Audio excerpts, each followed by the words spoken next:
زما مقصد د نن بیان نه د حضور پاک د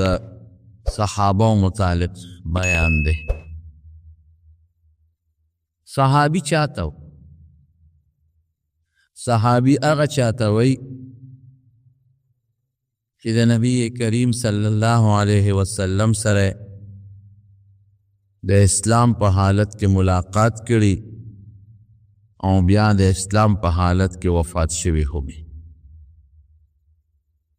که د یو سړي د نبی علیه السلام سره داسې وخت کې ملاقات شو چې دی کافر دی، دته صحابي نه ویل کېږي. چې د حضور پاک سره ملاقات د اسلام په حالت کې شوی دی مسلمان دی. برابر خبره ده که لیدلی وي او کې نه لیدلی. بعضې صحابه په سترګو نابینا و،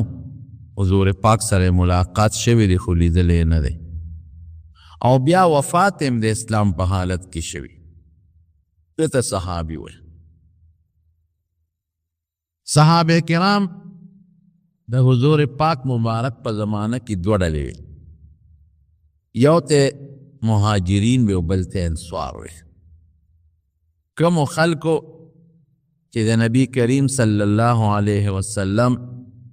سره مدینه شریفه ته هجرت کړی دی، یا د نورو علاقو نه راغلي دی او مدینه شریفه ته هجرت کړی، هغوی ته مهاجرین وی. او کم خلک چې د مدینه شریفه اوسیدونکي خلکو او د بهر نه چې کم خلک راغلي دي مهاجرین، د هغوی نصرت یې کړی دی، د هغوی مدد یې کړی دی، د هغوی مرسته یې کړې ده، هغوی ته بیا انصار ویل کېږي. او قرآن شریف کې خدای پاک د دواړو ډلو مستقل ذکر کړی. نو د صحابه خو ډېر لوی تعداد دی، او زه دلته نن د یو صحابي نوم او د هغه متعلق حالات ذکر کوم چې هغه ډېر زیات مشهور دی، خصوصا زمونږ په د علماو طالبانو کې ډېر مشهور دی،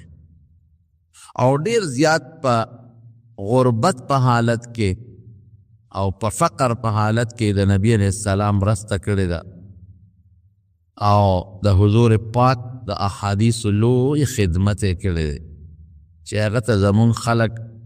بلکې دا زمونږ خلک نه، د هغه لقب د نبی علیه السلام مبارک په زمانه کې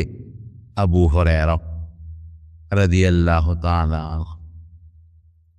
د نبی علیه السلام 15,000 او 300 او 400 احادیث د حضور پاک نه اورېدلي دي، ځان یې پې کړی دی، امت ته یې رسولی دی. دا هغه دي چې کوم امت ته رسېدلي دي. ممکن د دې نه نورم ډېر احادیث دته یاد و، امت ته به نه رسېدلی، یا د دې نه ډېر احادیث د صحابو ته تابعینو ته رسولی دي،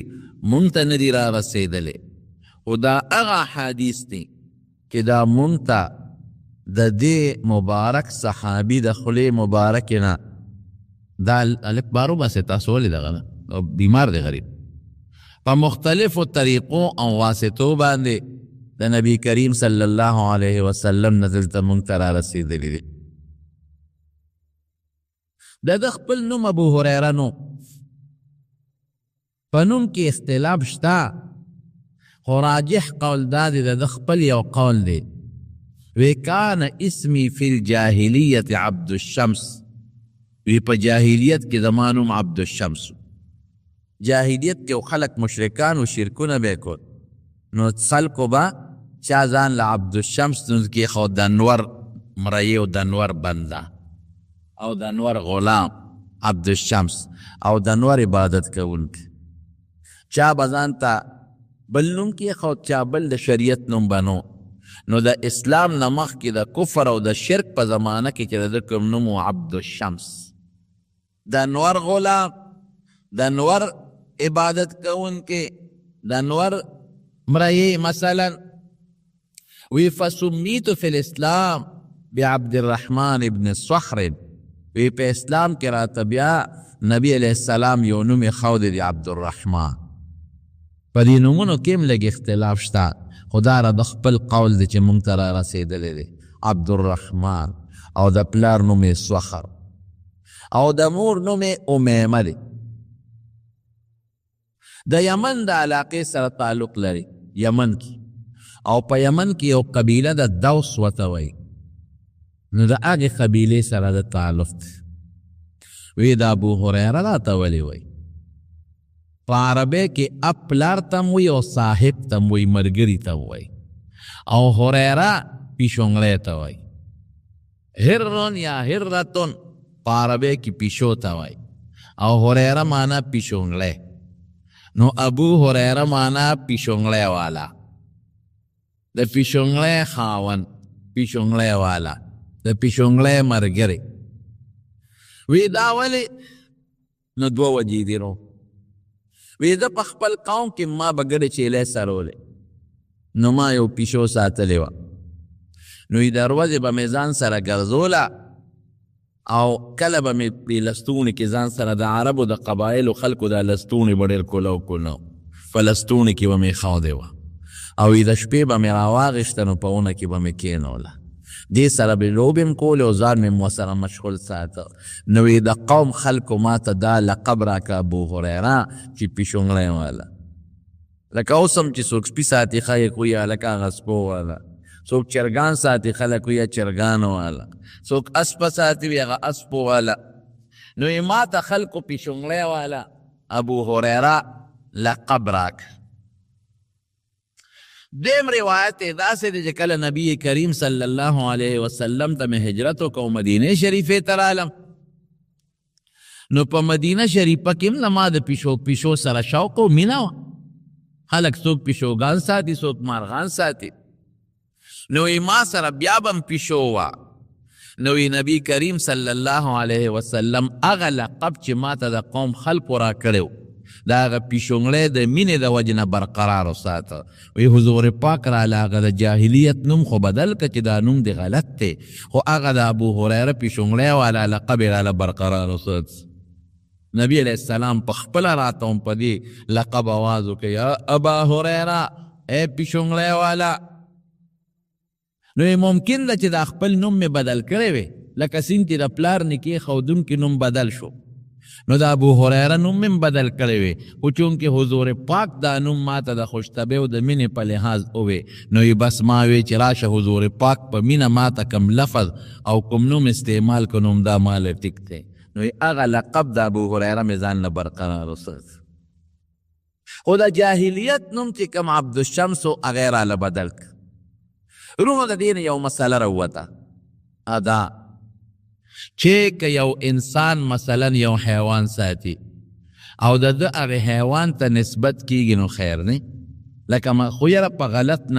غلط نه د هغه د رسوا کولو دپاره نه لکه یو سړی یو اس ساتي او خلک وایي مړه هغه اسونو والا او دې پرې نه خفه کیږي پرې خوشحالېږي نو دا خیر دی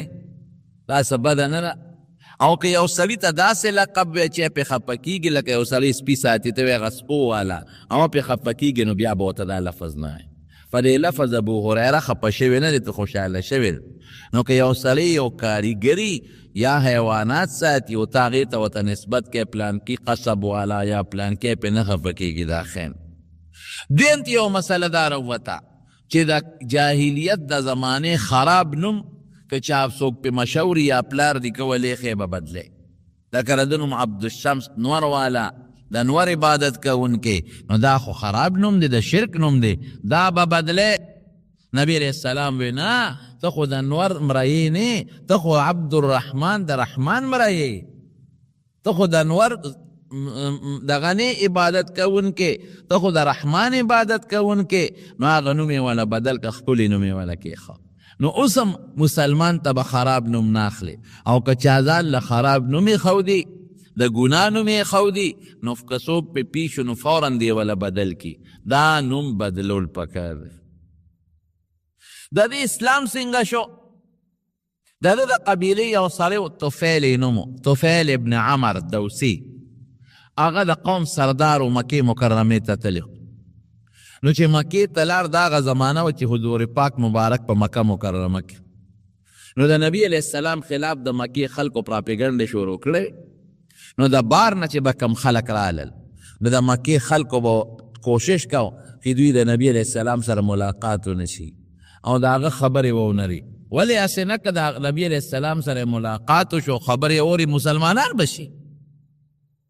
نو دا طفیل ابن عمر دی وی چې زه مکې ته رالم دی خو چونکې د یمن د قبیلې سردار و د مکې سرداران ویسې نه دی مسلمان نشي ټول قوم به مسلمان شي. نو دی کېنو وی طفیله زمونږ په کلي کې یو سړی پیدا شوی او د پلار او د زوی او د ښځې او د خاوند په منځ کې لوی دشمنۍ جوړې کړي او نوې عقیده خورئ او لوی جادوګر دی. ولې پام کوه هغه سره کېننې او اسې نه د هغه خبرې دومره کلک جادوګر دی که د هغه خبر عوام ستا غوږ له راوړه نو ستا به ځان سره ملګري کړي او لویه دشمنۍ کې به رې واچوي. نو دی وایي چې هغې راته دا خبرې وکړه نو ما په غوږ کې مالوچ ومنډل چې اسې نه په لاره ځم او په تیر کې چې ته د دې هلک دا خبرې مې غوږ لا واورونه او د ملګرې نه شم. وی ما ته وښو چې دغه هلک دی. وی یو ځل د بیت الله خوا کې روانو او حضور پاک مبارک د بیت الله خوا کې منځ کا. وی ما وی چې ته خو د یو قوم سردار د یمن ته قم عقلنی هوښیار او زمانه او قابل شاعرم بل څوک نشته او زمانه په خبرو کې ماهرم بل څوک نشته او د قوم جرګې کوم صلح روغې کوم نو زه په غوږونو کې مالوچ منډه ما څوک خطا کولی شي. راشه ته دې هلک دا خبرې واوره چې دا دې څه وایي ما څوک نشي خطا کولی. وی مالوچ مې خوا غورځو.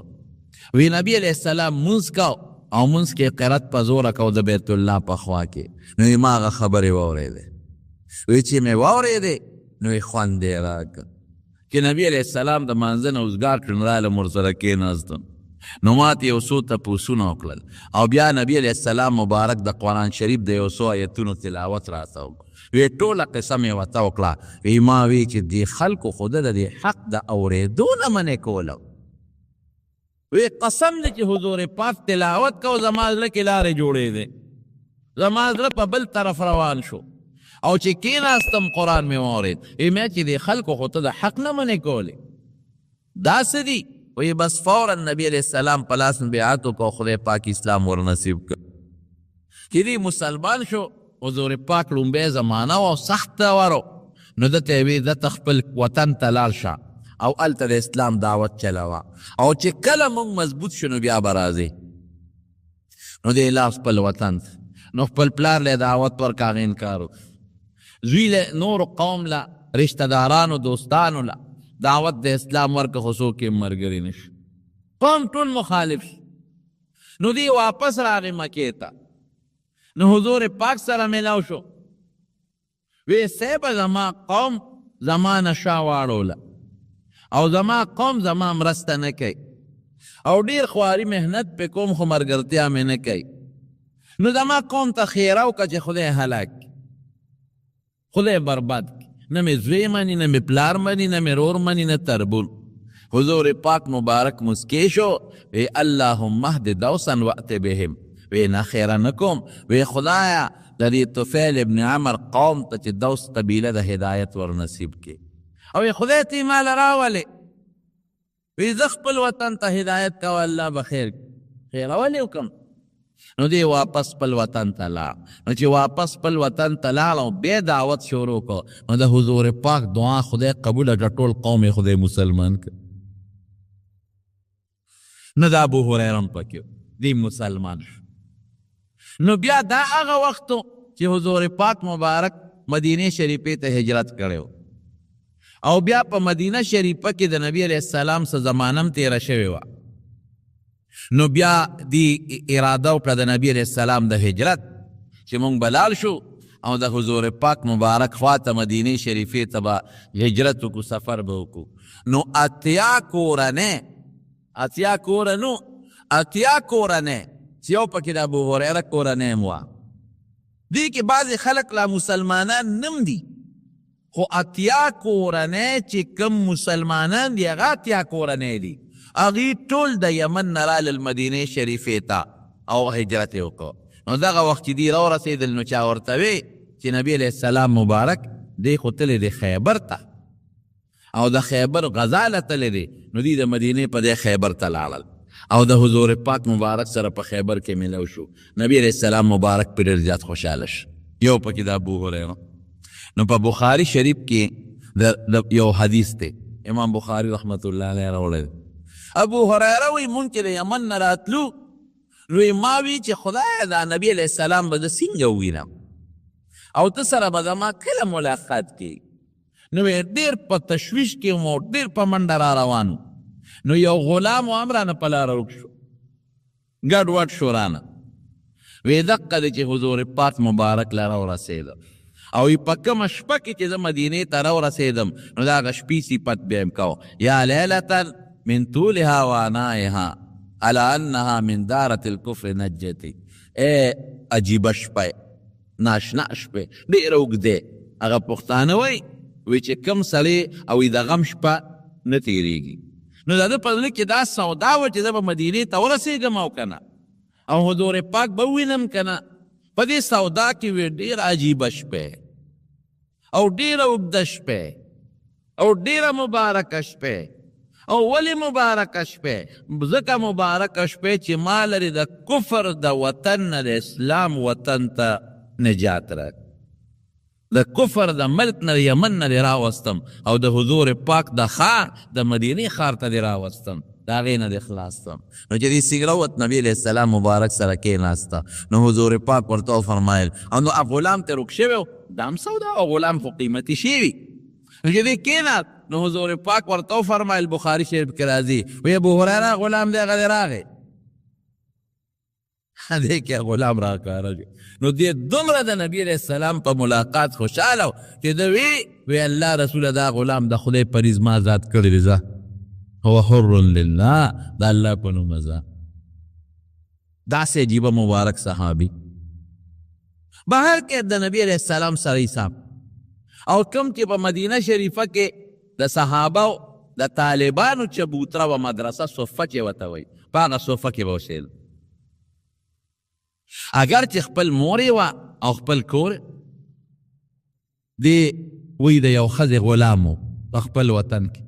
د هغې نوم بسرا بنت غزوان وه. غلام دا چې نوکرې وه د هغه ښځې، عجیبه نوکري مې ووایي، زه ډېر غریب وم. نو یې ما ته هغه ښځې اډر کړی و چې ته ما سره ګرځې نو څپلی به دې نه پخپو. باید سرداران اوس هم په دې خپلو غلامانو او په دې نوکرانو ظلمونه کوي، څپلی به نه پخپو کوي. او چې زه کله په اس باندې یا په اوښ سوریم نو خپې بلخپې به ما سره واګي به دې نیولې ګرځې. وی زه د هغې ښځې نوکر وم. الله څه وکړل چې اسلام خدای ور نصیب کړه، هغه ښځه خدای را د نکاح له راوسته او یې خدای زما په نکاح کې راوسته. دا د اسلام یو نعمت شو په زما. مور یې راله په هجرت نبي علیه السلام طرف ته وکړه، خو اسلام ته یې زړه نه کېده، په زور دین وه. ښځې بعضې داسې وي چې دا بچو خبره نه مني، که بچې ورته ډېرې د اسلام او د دین خبرې کوي نو اثر پرې نه کوي، بلکې دا دی وی چې کور ته به لاړم او د نبي علیه السلام ذکر مې د مور مخکې وکړو نو مور به راګیر کړم او بیا وایي او حضور پاک وی د مور احترام به کوي او قدر به کوي او ډېر بدرت به یې راته و. نو دوه روایته دي. یو روایت کې داسې راځي وی چې په مسلم شریف دویم جلد کې د په فضایلو کې لیکلي وی یو ځل رالم حضور پاک ته کېناستم نو ما ورته د الله رسوله زما مور دپاره ته دعا نه کې چې خدای پاک زما مور ته ایمان ور نصیب کی، زما د مور دپاره د اسلام دعا وکړه. نو نبی علیہ السلام مبارک لاس اوچت کړ، وی الله د ابو هریره امور مسلمانه کی. وی چې کور ته لاړم نو وی زما مور لمبلی و، جامې بدلې کړې و، لمبلی و او جامې اغوستې و، لوپټۍ په سروله. وی چې زه څنګه ور دننه شم، وی ما ته وی چې ابو هریره رانږدې شه. وی ور نږدې شم، وی ما ته د اسلام کلمه ووایه. وی ما ورته چې اشهد ان لا اله الا الله واشهد ان محمدا عبده ورسوله. وی هغه کلمې وی خدای مسلمانه کړه. او وی رالم حضور پاک ته مې الوی چې صاحب زما مور خدای مسلمانه کړه ستا په دعا. او په طبقات ابن سعد کې دوی مواقع لیکلي هم دې سره مناسب ده، دې سره ضد نه ده. وی یو ځل مور راته غوسه وه نو وی زه د کوره راووتم او مور را پسې راووته. وی نبی علیه السلام له رالی وی مې چې صاحب زما مور ته دعا وکړه. د الله رسوله زما مور مار وخت په اسلام ټکې دعا ورته وکړه. وی نبی علیہ السلام لاس اوچت کړ چې یا الله د ابو هریره مسلمانه کړي. نو وی چې ما شاته وکتل مور مې را روان مې چې صاحب دقه دې راپسې راله خو چې جومات ته رادننه شو نو کلمې شهادت یې وي خدای مسلمانه کړه.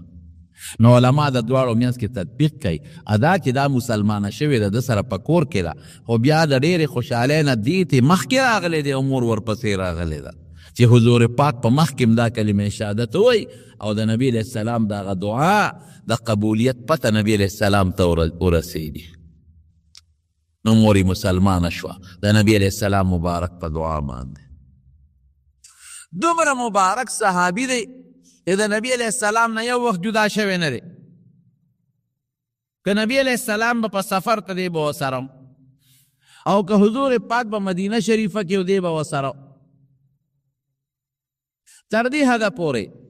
چې د نبی علیہ السلام د وفات نه مخپس دی یو خپله واقع ذکر کوي. یو ځل چا ورته ډوډۍ کېښوده د سره یو رومالو هغه رومال دا کتان ورته وایي مونږ ورته سنډ وایي د سنډو نه جوړې ډېر قیمتي کپړه ده کتان د کتان رومالو ورسره په لاس کې نو ده پې پوزه پاکوله نو چې داسې سوچ یې ورته راغی نو هغه یې په ځای کېښود او یې واهوه. ابو هریره په داسې قیمتي رومال کې پوزه پاکوي په جلا شو. نو چا ورته وی ولې جاړې وی قسم دی یو حالت د نبی کریم صلی الله علیه وسلم رایاد شو. وی زه به اوږې پروت وم د حضور پاک د منبر مبارک او د نبی علیہ السلام د کوټې مبارکې په میاس کې اوږې بېهوشه به پروت و. نو خلک به رالل زما د سر له بیلتې ورکولې. اوس هم چې څوک لیوني چې دا خلک شاټونه ورکوي وی خلکو به وی چې ابو هریره لیونی دی وی زما د قسم په خدای کې زه به لیونی نوم وی د لوږې له لاسه او بېهوشه پروت و. داسې وخت ما تېر شوی وی یو ځل ډېر زیات اوږې و د څو ورځو اوږې و او په دې خېټه مې ځان له کاڼي تړلي د درد د وجې نه. نو د جومات ته چې به کومه غټه لار باندې خلک کورونو ته تلل وی په هغه لار کې کېناستم وی په دې خیال کېناستم که د چا را باندې رحم راشي او کور ته مې بوځي او ډوډۍ راکړي. صحابو خو به سوال نه کو سوال به ګناه ګڼله او سوال دې هم ګورې حرام ګناه ده. وی په لویه لار کېناستم دی کې حضرت ابوبکر صدیق راغی وی ما ته د یو آیت تپوس وکړه چې په دې آیت مې پېکه وی ما له هغه آیت راته وی زما مطلب دا و چې دی به ما ته متوجي شي او زما د مخ ته او د شکل ته به وګوري نو ما به کیدی شي کور ته بوځي او ډوډۍ به راباندې وکړه. وی هغه راباندې نیغ تېر شو پرې ونه ساتل او بیا ابوبکر وی څه وونه ما څنګه بوتلې وی دې کې حضرت عمر فاروق رضی الله عنه را پیش شو وی د هغه نه مې هم دا یو آیت تپوس وکړه وی قسم دی چې ما له راته خو ما چې دی به ما ته وګوري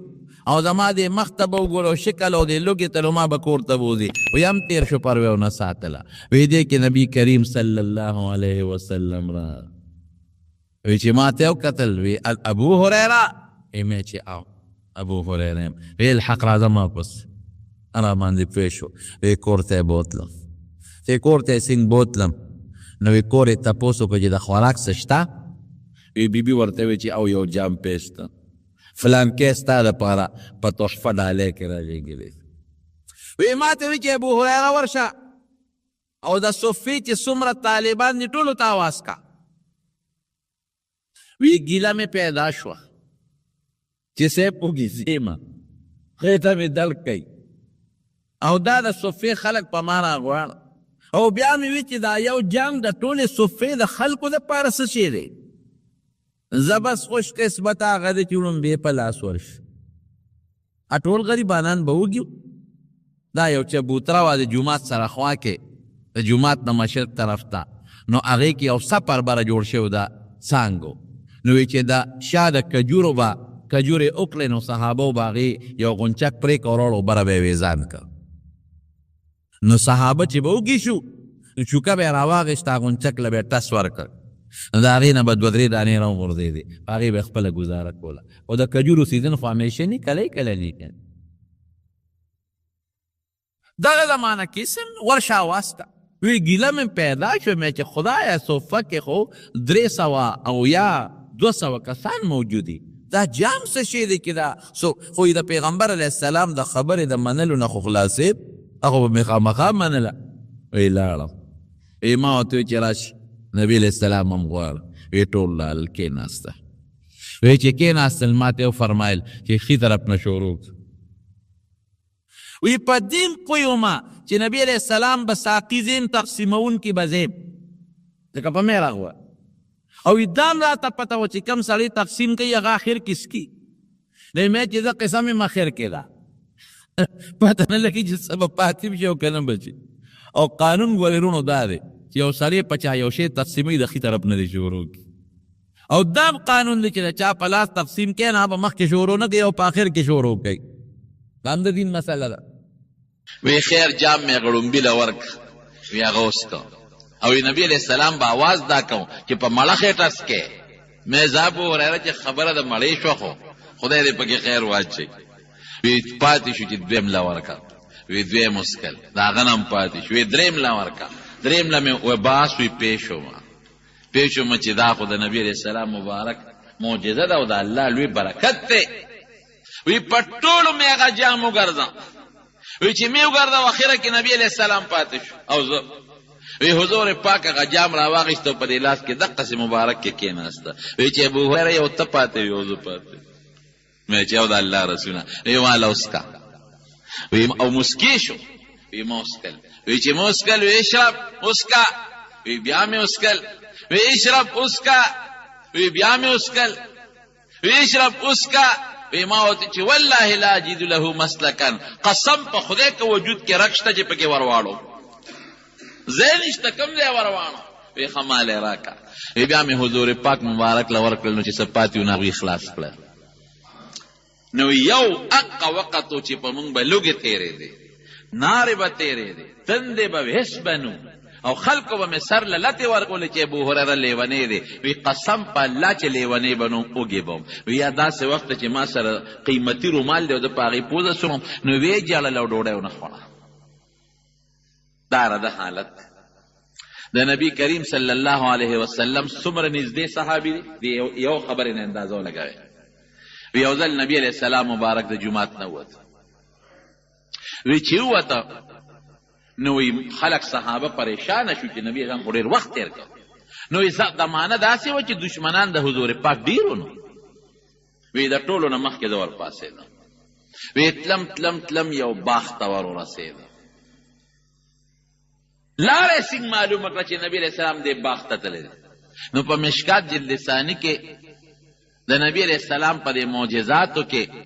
او د حضور پاک په دې صفاتونو کې یو روایت راوړی دی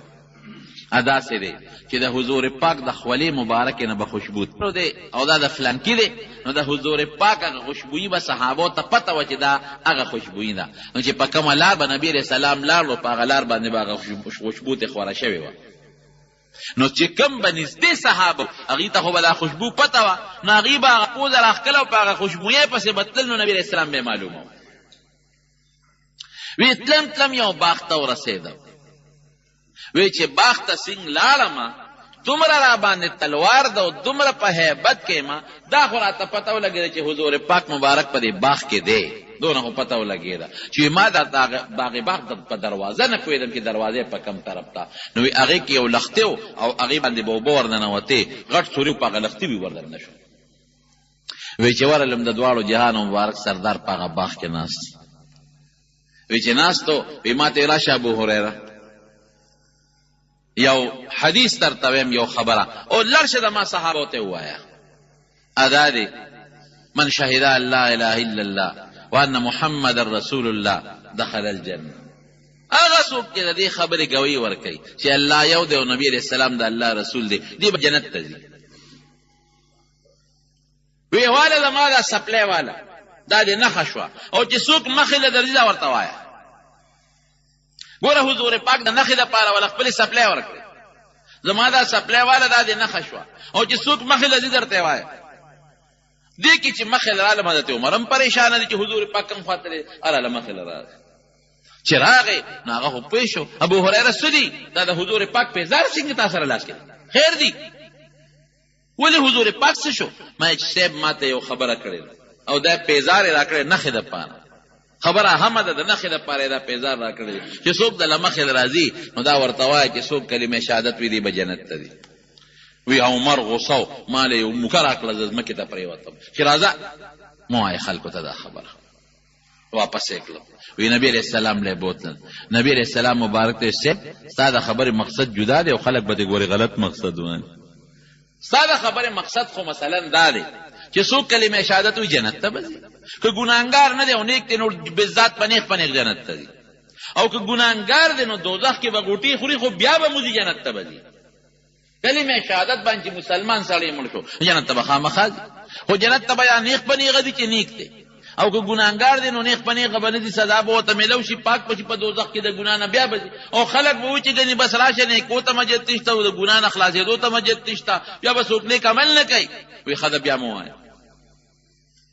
چې خلک ته غلط مقصد اخلي نو بیا دا عمره مو وایي ما ذکر کاوه ګوره دا د حضور پاک یو اهمه خبره خپل پیزار مبارک دل ورکو او دې خلکو ته لګوي خلکو ته ما دا پیغام ورسو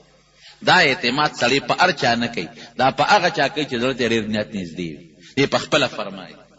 وی د نبی کریم صلی الله علیه وسلم نه مې دوه لوښي ډک کړي دي د احادیثو د علم حفظت من رسول الله صلی الله علیه وسلم وعاءین وی دوه لوښي مې ډک کړي دي اما احدهما فبسسته فيكم یو لوخه می تاسو کې خور 5374 احادیث یو لوخه می در کې خور کو و اما الاخر دویم لوخه لو بسسته فيكم لقطع هذا البلعوم وی کا دویم لوخه در کې خوروما وی یریګم چې مړې به می پریش نو علماء دو معنی بیانې معنی پر کېدل یا خدای دی چې کد هغه د توحید د الله د وجود د کائنات نه مخ کې سو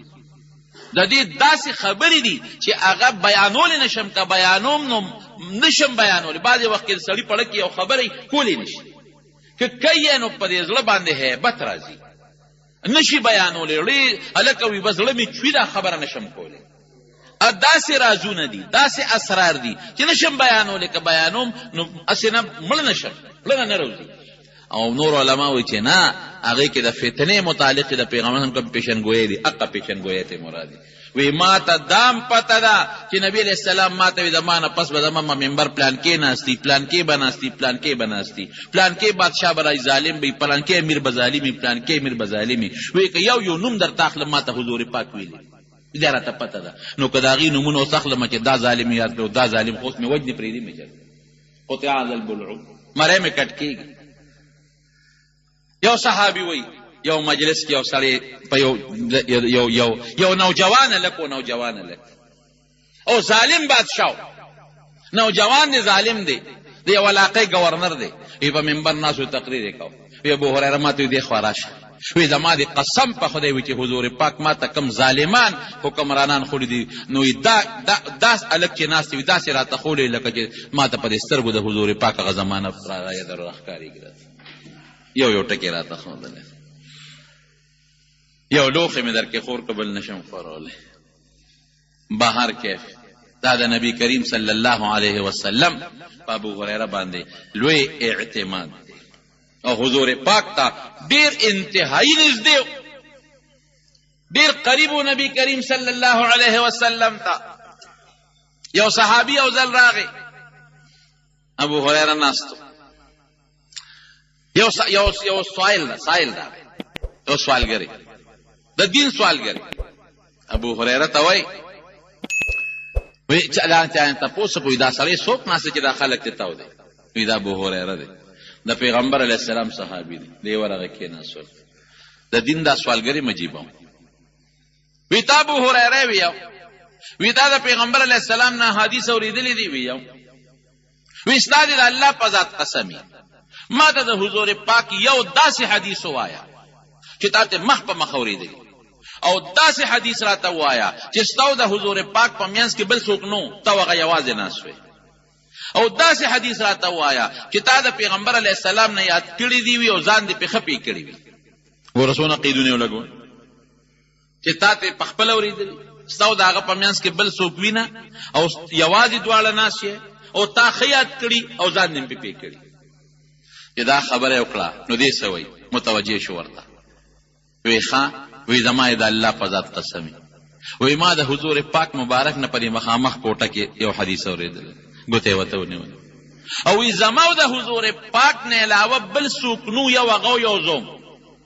او وی ښه مې یاد کړی دی او ځان مې پې کړی دی او دې کې یو چغه واله بېهوشه شو بېهوشه شو هغه سوالګري ته خلق وی نیکبخته څه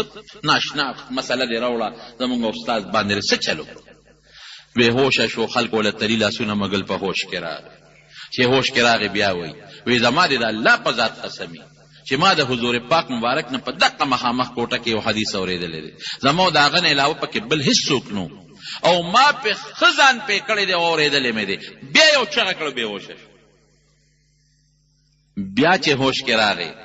نو بیا دا خبره وکړه نو بیا بېهوشه شو نو چې بیا هوش کې راغی نو بیا څه وایي ای ملګري وی رانږدې شه وی قسم مې د الله په ذاتي چې په دې مخامخ کوټه کې مې د حضور پاک نه په خپله اورېدلی زه هغه یک په تنها ناستو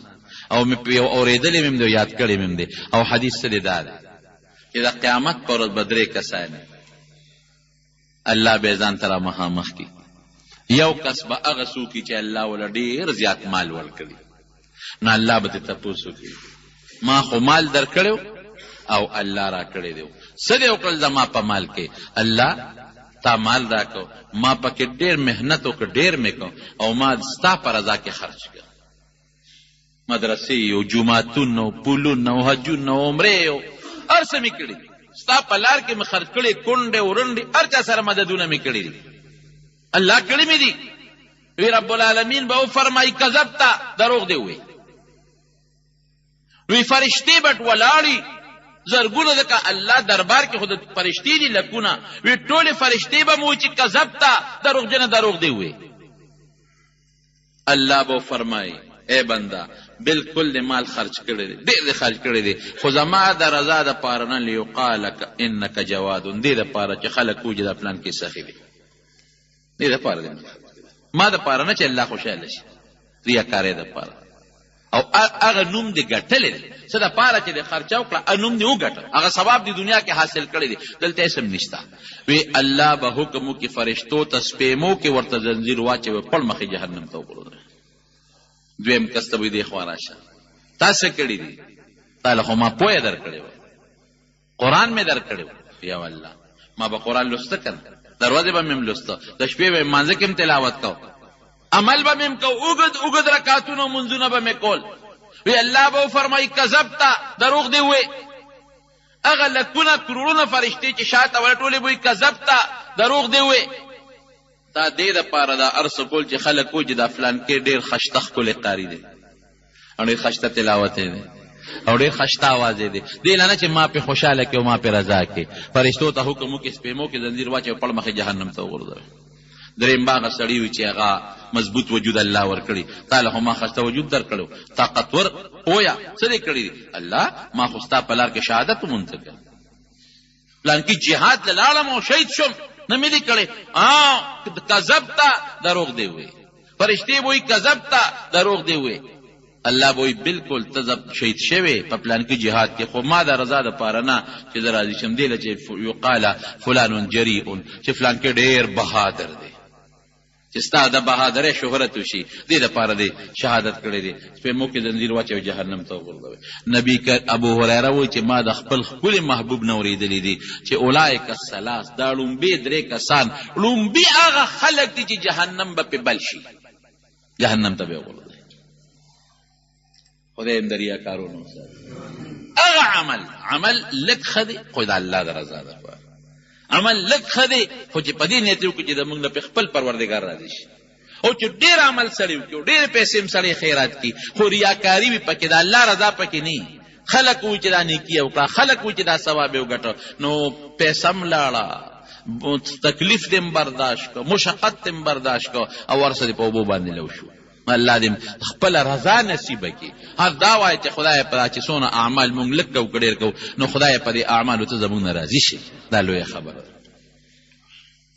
حضرت ابو هريره رضی الله عنه د نبی علیہ السلام د وفات تپس د حضرت عمر په زمانه کې هغه لګا او د بحرین عامل مقرر عامل دا چې دا زکاتونه وشونو راغونډي امیر المؤمنین ستا حکم دی لاړ بشم نو چې لاړ نو بلا مال د بحرین نه عشرونو زکاتونه راغون کړو دا شریعت مطابق څه فیصله واغې وکړو او حضرت عمر له حضرت عمر فاروق ته ودا سکارو کا ابو هريره ځته مې د بحرین گورنر مقرر کړ مزاح د بحرین گورنر شوی وینا امیر المؤمنین دا کار نه جوړ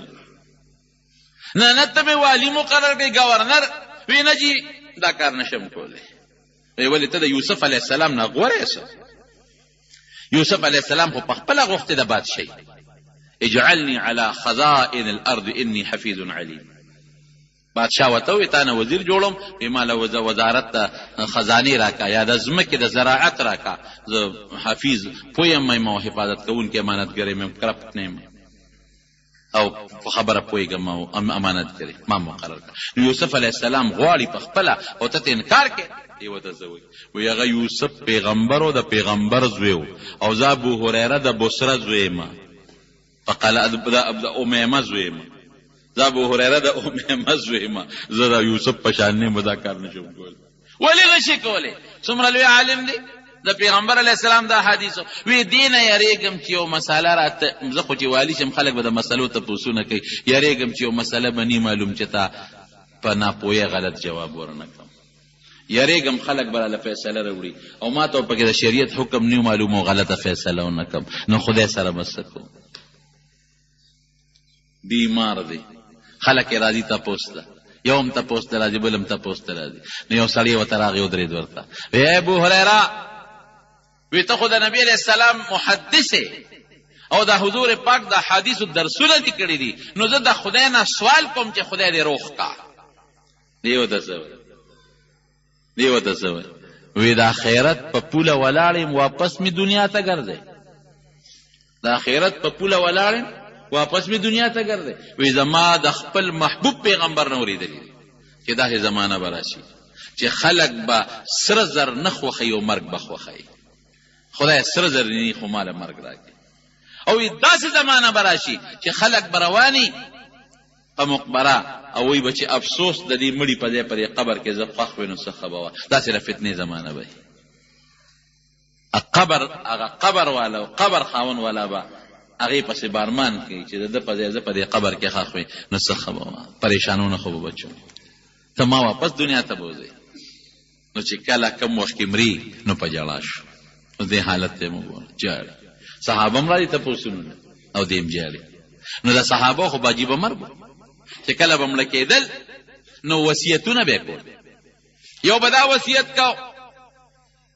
د خلکو به ورته دا چې کوم به مړه کېدل دته به د خلکو دا وصیتونه کول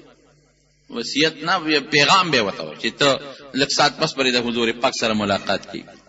زما سلام برسه بل به وګورې د پیغمبر هم سره ملاقات به دي کېږي زما سلام برسه بل به د حضور پاک سره به ملاقات لږ ساعت پس کېږي زما سلام به نو ده به جاړل بالکل ځان قدن وخت قریب دی چا ورته ولې جاړي لږ ساعت پس د خپل محبوب پیغمبر سره ملاقات کېږي او ته جاړې ویاو ولې جاړې وی سفر ډیر اوږد دی او سامان کم دی یقینا په دې خبره سوچ وکړئ که یو سړی سعودي ته لاړ شي او 2 کاله پس به راشي که یو سړی دوبۍ ته لاړ شي یو 3 کاله پس به راشي که یو سړی لندن ته انګلند ته امریکې ته لاړ شي یو 4 کاله پس خو به راشي کنه لیکن چې یو سړی د مرګ په لار ورغی واپس ته دراتل شته نشته خبره ختمه وی سفر ډیر زیات اوږد دی او سامان ډیر کم دی نو زه کله کله چې دا ټکي د ابو هريره رضی الله عنه را تر مخکې شي کنه دا وجود مې ورپېږي چې ابو هريره غوندې سړی وایي چې سامان کم دی نو زمونږ پکې څه حالت شپې د کور 3 ځایه تقسیم کړي په 3 ځایه شپه تقسیم کړي وه نو ده به 3 میسه د شپې به د عبادت کو بیا به وده شو نو ښځې ته به یې وی چې 3 میسه به ته عبادت کې نو نوکر ته به یې وی غلام ته وی 3 میسه به ته عبادت کې چې زمونږ په کور کې داسې ټیم تیر نشي چې زما په کور کې د الله عبادت ونشي چې هر وخت زما په کور کې د الله عبادت نشي او د حضور پاک د احادیث درسونه او بیا سوی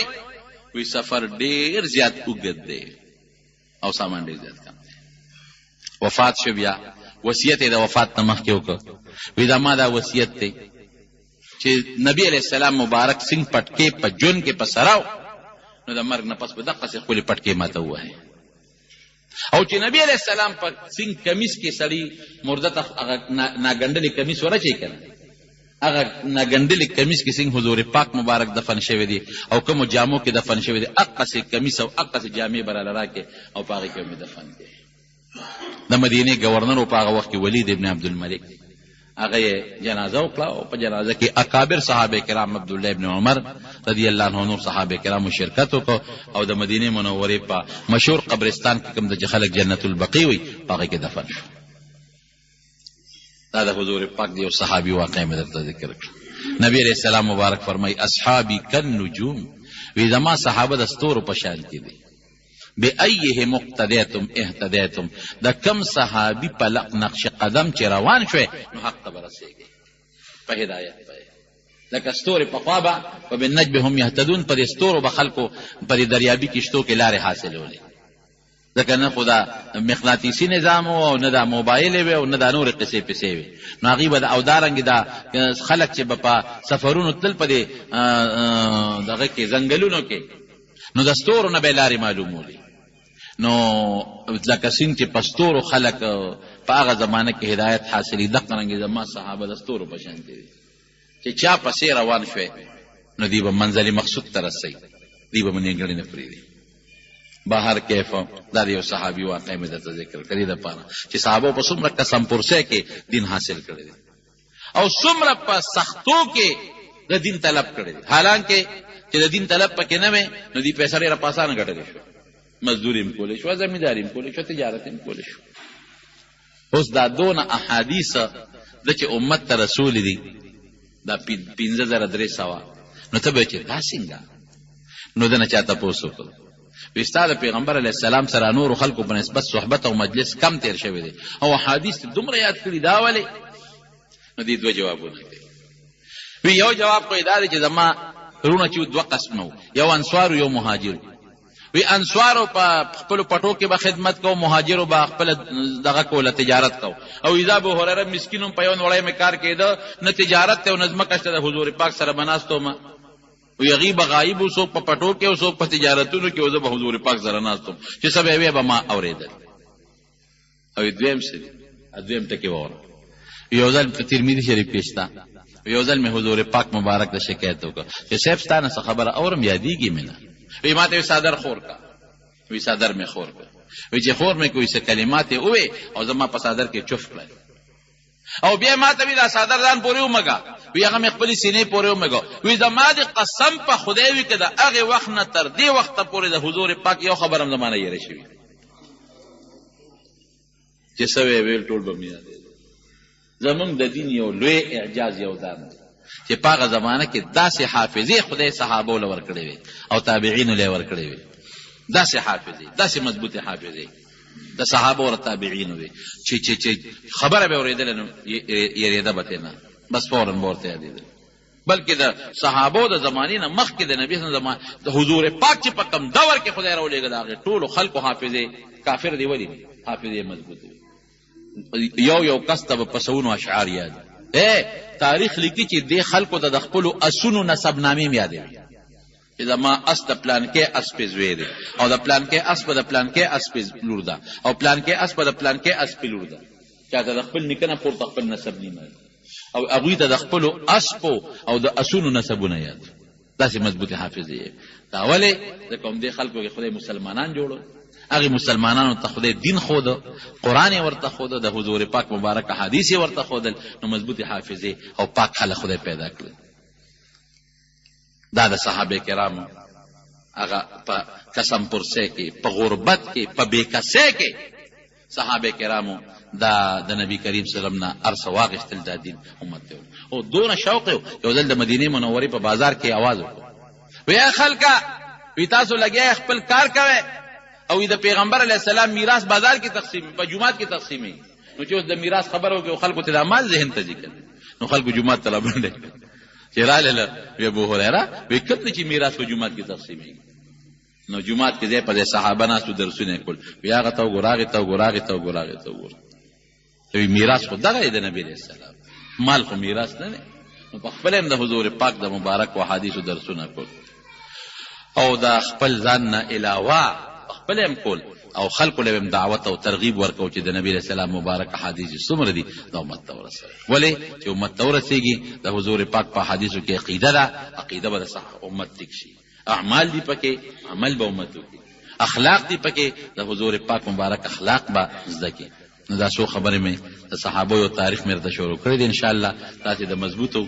جلو صحابو هغه کارنامې به هم درته وایم لږې غوندې چې تاسو ته د خپلو مشرانو یو نقشه معلومه شي او هغې چې کوم مسایل یې به هم درته بیانوم رب العالمین دې زموږ ستاسو نه راضي شي